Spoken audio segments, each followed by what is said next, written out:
शेगाव श्री संत गजानन महाराजांची समाधी असलेलं पवित्र स्थान, याला विदर्भाची पंढरी असं देखील म्हणतात. तर मग आज आपण भेट देऊया श्री गजानन महाराज संस्थान शेगावला. शेगावला कसं जायचं, कुठे राहायचं आणि दर्शन झाल्यानंतर शेगाव मध्ये कोणकोणती ठिकाणं बघण्यासारखी आहेत याची सविस्तर माहिती आपण या व्हिडिओमध्ये बघूयात. आम्ही वंदे भारत या गाडीनी शेगावला जायला निघालो. ही गाडी पुणे ते नागपूर अशी आहे. पुण्याहून गरीब रथ, आझाद हिंद, पुणे नागपूर एक्सप्रेस अशा गाड्या तसेच काही बसेसची सुद्धा शेगावला सोय आहे. तसेच बाकी शहरातून सुद्धा शेगावला येण्यासाठी ट्रेन्स उपलब्ध आहेत. वंदे भारत सकाळी 6:25 ला पुण्याहून निघते आणि दुपारी 2:25 ला ती शेगावला पोचते आणि शेगावहून परत येताना दुपारी 1:25 ला निघते आणि रात्री 9:50 ला पुण्याला पोचते. पुण्याहून शेगावला जर तुम्हाला मंगळवारी जायचं असेल तर ही गाडी उपलब्ध नाही आणि शेगावहून पुण्याला यायचे असेल तर ही गाडी सोमवारी उपलब्ध नाही. आमचा वंदे भारतचा प्रवास एकदम छान झाला. गाडी स्वच्छ आहे आणि एकदम वेळेवर आहे. गाडीच्या तिकिटांचे दर मी इथे स्क्रीनवर डिस्प्ले करते. तिकिटामध्ये विथ फूड आणि विदाउट फूड असं दोन्ही ऑप्शन अवेलेबल आहे. जर तुम्ही विदाउट फूड तिकीट घेतलं असेल तरी सुद्धा तुम्हाला आयत्या वेळी पैसे देऊन फूड विकत घेता येऊ शकतं. इथे दोन्ही बाजूला स्क्रीन बसवलेले आहेत, त्याच्यावर सगळी माहिती डिस्प्ले होते. पुढील स्टेशन कोणते, किती वेळ लागणार आहे ते सर्व ह्याच्यावर आपल्याला दिसते. वाटेत आम्हाला कोपरगाव ते मनमाड दरम्यान अंगठ्याच्या आकाराचा एक डोंगर दिसला. नंतर कळलं त्याचं नाव अंकाई फोर्ट असे आहे. गाडीमध्ये लगेज ठेवण्यासाठी सुद्धा भरपूर जागा आहे आणि हे असे खिडक्यांना लावण्यासाठी कर्टन्स आहेत. इथे आता डिस्प्ले झालेला आहे पुढील स्टेशन शेगाव आणि आमची गाडी अगदी राईट टाइम आहे. आपण आता शेगाव स्टेशनवर आलेलो आहे. आपल्याला भक्त निवास मध्ये जाण्याकरता मंदिराची बस इथे उभी असते किंवा आपण रिक्षाने सुद्धा जाऊ शकतो. शेगावला राहण्यासाठी मंदिराजवळ भक्त निवास आहे किंवा मंदिरापासून 3 किलोमीटर अंतरावर आनंद विहार आणि आनंद विसावा या ठिकाणी सुद्धा आपली सोय होऊ शकते. मंदिरापासून आनंद विहार, आनंद विसावा, रेल्वे स्टेशन या ठिकाणी जाण्यासाठी संस्थांच्या या बसेस उपलब्ध असतात आणि ही बस सेवा निशुल्क आहे. आता आपण दर्शनासाठी मंदिरामध्ये आलेलो आहे. अतिशय स्वच्छ असं हे मंदिर आहे. स्वच्छतेचं दुसरं नाव म्हणजे शेगाव. मी आजपर्यंत अनेक मंदिरांना भेट दिलेली आहे, पण शेगाव सारखी शिस्त आणि स्वच्छता इतरत्र कुठेही मला बघायला मिळाली नाही. हे आहे चप्पल स्टँड. अगदी बारीक सारीक गोष्टींचा देखील इथे विचार केलेला आहे. शूज घालायला सोपे जावेत म्हणून इथे अशी सोय देखील केलेली आहे. चप्पल काढल्यानंतर हातपाय धुण्याकरता भरपूर नळ आहेत. पिण्यासाठी आरो वॉटरची पण सगळीकडे छान सोय आहे. आता आपण समाधी दर्शनाला जाऊया. इथे बोर्ड डिस्प्ले केलेला आहे, त्याच्यावर गर्दीनुसार किती वेळ लागेल ते लिहिलेलं आहे. समाधी दर्शनाला 40 मिनिटे आणि मुखदर्शनाला 10 मिनिटे वेळ लागेल असे इथे लिहिलेलं आहे आणि आम्हाला तेवढाच वेळ लागला. ही आहे दर्शनाची रांग. जर गर्दी असेल तर इथे बसण्यासाठी व्यवस्था आहे आणि आपल्याला जर वॉशरूमला जायचं असेल किंवा मध्ये पाणी प्यायला जायचं असेल तरी पण आपण पास घेऊन जाऊ शकतो. मंदिराच्या आतमध्ये शूटिंग अलाउड नाहीये, तुम्ही बाहेरून शूटिंग करू शकता. महाराजांचे अतिशय सुंदर दर्शन झाले. मन अगदी तृप्त झाले. मागच्या बाजूला महाराजांची गादी आणि पारायण कक्ष आहे. मंदिरातून बाहेर पडल्यानंतर मागच्या बाजूला एक तुळशी कट्टा आणि मारुतीचं छोटं मंदिर आहे. मंदिराच्या बाहेर असलेलं हे सेवकदास समाधी मंदिर आणि इथे नागदेवतेचं एक छोटंसं मंदिर आहे. दर्शन घेऊन महाप्रसाद घेण्यासाठी निघालो. सकाळी 10 ते संध्याकाळी 5 पर्यंत हा महाप्रसाद असतो. रोज हजारो भक्त इथे येऊन महाप्रसाद घेतात. ही आहे महाप्रसादासाठीची रांग. कितीही गर्दी असली तरी ही रांग पटापट पुढे सरकते. इथे शिशूचे क्षुधा शमनार्थ मातेकरिता व्यवस्था असा एक कक्ष आहे. महाराजांचे खूप छान असे फोटो इथे लावलेले आहेत. इथे अन्नपूर्णेचा फोटो आणि त्याच्या खाली मंत्र लिहिलेला आहे. इथे महाराज ज्यावेळी प्रकट झाले त्यावेळचा फोटो आहे. हा आहे भोजन कक्ष. इथे किती कमालीची स्वच्छता आहे ते बघा. शेगावमध्ये सगळीकडेच आपल्याला अतिशय शिस्त आणि स्वच्छता बघायला मिळते. इथे ज्येष्ठ वयोवृद्ध दिव्यांग भक्तांसाठी रॅम्प सुविधा आहे. इथे रोज पिठलं भाकरी, पातळ भाजी, डाळ भात आणि एक गोड पदार्थ असतो. एकादशी असेल तर तुम्हाला इथे उपवासाचे पण पदार्थ मिळतात. अजिबात तिखट नाही, तेलकट नाही, जास्त मसाले नाहीत, तरी सुद्धा हा प्रसाद अत्यंत चविष्ट असतो. अतिशय चविष्ट असा महाप्रसाद खाऊन आम्ही तृप्त झालो. एक एक बॅच उठली की स्वयंसेवक लगेच झाडून पुसून स्वच्छ करून घेतात. मंदिरात दर गुरुवारी 5:30 ते 6:30 पालखी असते. जर गुरुवारी तुम्ही शेगावमध्ये असलात तर ही पालखी अजिबात चुकवू नका.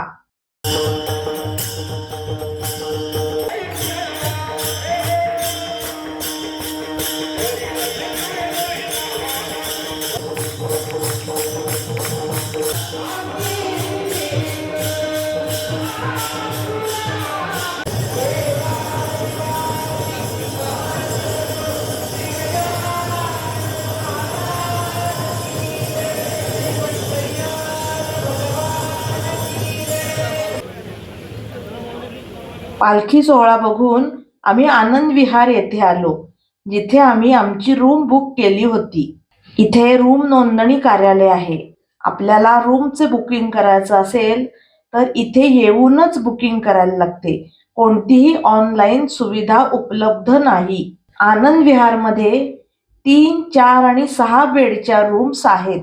सर्व रूम्सना AC आणि एअर कूलर आहेत. रूमचं भाडं 850, 900 आणि 950 रुपये असं आहे. परंतु आनंद विहारमध्ये लिफ्टची सुविधा नाही. त्याच्या पुढे जे आनंद विसावा संकुल आहे तिथे 15 बेडची कॉमन बाथरूम असलेली डॉर्मेटरी आहे.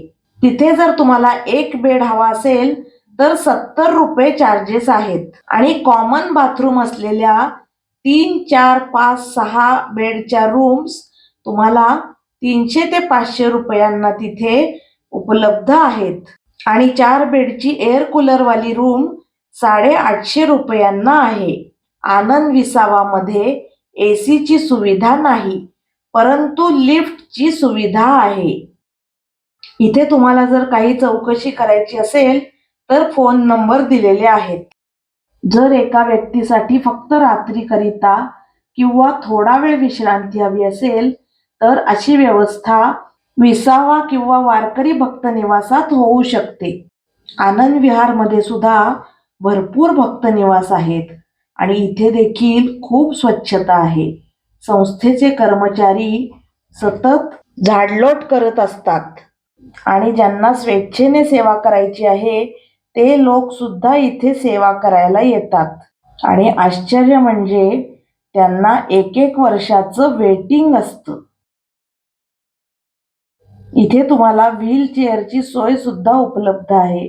तसेच सामान वाहून नेण्यासाठी इथे ट्रॉलीज देखील आहेत. आम्ही इथे ज्या भक्त निवासमध्ये राहिलो होतो त्या भक्त निवास मधली रूम दाखवते. इथे जेवण आणि अल्पोपहारच्या काय काय वेळा आहेत त्याचा बोर्ड लावलेला आहे. आनंद विहारमध्ये लिफ्टची सुविधा नाहीये. इथे आमची रूम पहिल्या मजल्यावर होती. इथे प्रत्येक मजल्यावर RO वॉटरच्या पाण्याची सोय केलेली आहे. आमची 3 बेडची रूम होती आणि त्याला 850 रुपये भाडं होतं. रूम AC होती आणि अतिशय स्वच्छ होती.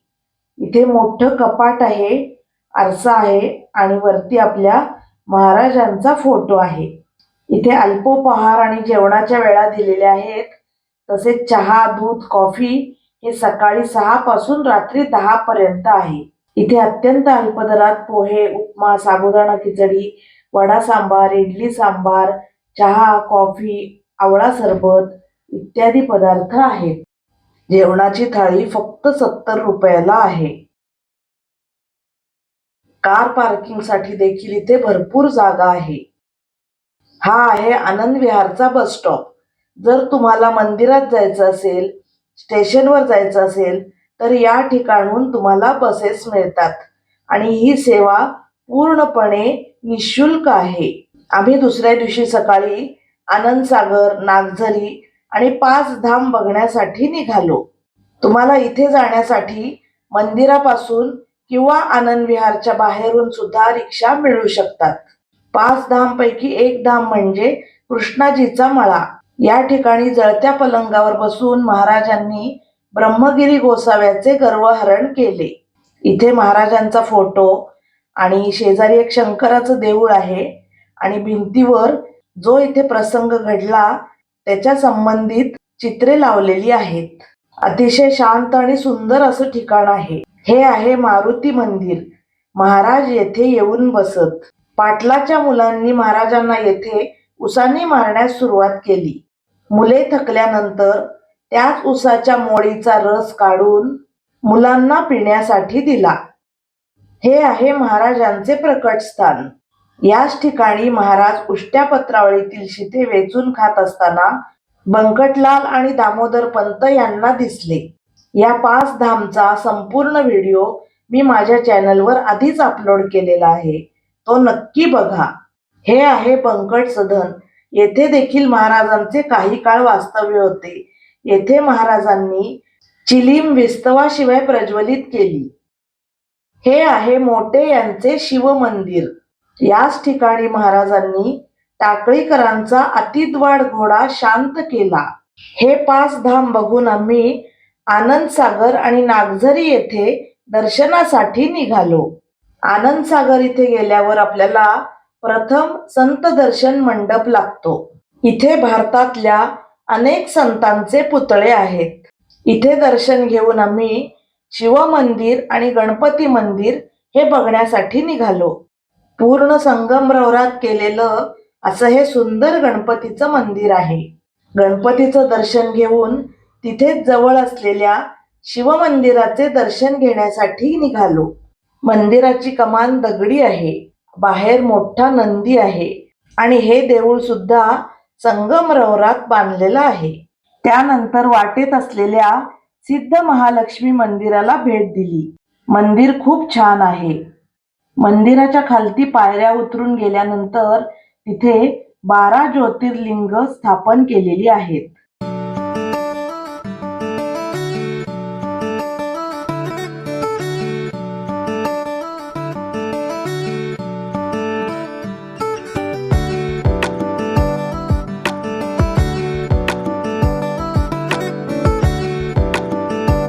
त्यानंतर आम्ही नागझरी येथे जाण्यासाठी निघालो. नागझरीचा रस्ता एकदम शांत होता. वातावरण खूप छान होतं. अगदी गावाकडे गेल्यासारखं वाटत होतं. रस्त्याच्या दोन्ही बाजूला मस्त हिरवीगार शेतं होती. वाटेत आम्हाला भरपूर गायी, म्हशी, शेळ्या, मेंढ्या हे सर्व दिसलं. आता आपण आलो आहे मंदिरामध्ये. इथे हे खाली आपल्याला दिसतंय ते आहे गोमुख कुंड. इथे फक्त स्त्रियांनाच प्रवेश दिला जातो. संत गोमाजी महाराज नावाचे खूप मोठे संत होऊन गेले. नागझरी इथे त्यांची समाधी आहे. इथे खाली भुयारात जायचं आहे आणि तिथे समाधी आहे. हा आहे ध्वजस्तंभ. शेगावच्या पाटील वंशावर गोमाजी महाराजांचा आशीर्वाद होता आणि त्यांचे ते गुरु होते.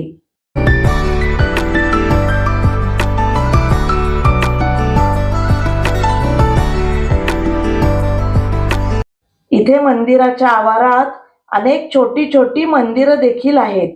आहे त्र्यंबकेश्वर मंदिर, हे सोमेश्वर मंदिर, हे आहे नागेश्वर मंदिर आणि इथे शंकर महाराजांची मूर्ती आहे. नागझरीला गोमाजी महाराजांच्या समाधीचं दर्शन घेऊन आम्ही परत शेगावला निघालो. दुपारच्या वंदे भारत गाडीनी आम्हाला परत पुण्याला यायचं होतं. आपण शेगावला आलोय आणि शेगावची प्रसिद्ध कचोरी घेतली नाही असं तर होणारच नाही. स्टेशनच्या समोर जे TR शर्मा दुकान आहे गगन्सवालं, तिथून आम्ही कचोऱ्या घेतल्या आणि तिथे फ्रोझन कचोऱ्या देखील मिळतात, त्या पण आम्ही आणल्या. त्या आरामात 2 महिने फ्रीजमध्ये आपल्याला ठेवता येतात आणि जेव्हा पाहिजे तेव्हा आपण या कचोऱ्या तळून खाऊ शकतो. तुम्ही पण अजून कधी जर शेगावला गेला नसाल तर नक्की एकदा तरी महाराजांच्या दर्शनाला शेगावला जाऊन या. व्हिडिओ आवडला असेल तर लाईक करा, शेअर करा, सबस्क्राईब करा. धन्यवाद. गणगण गणात बोते.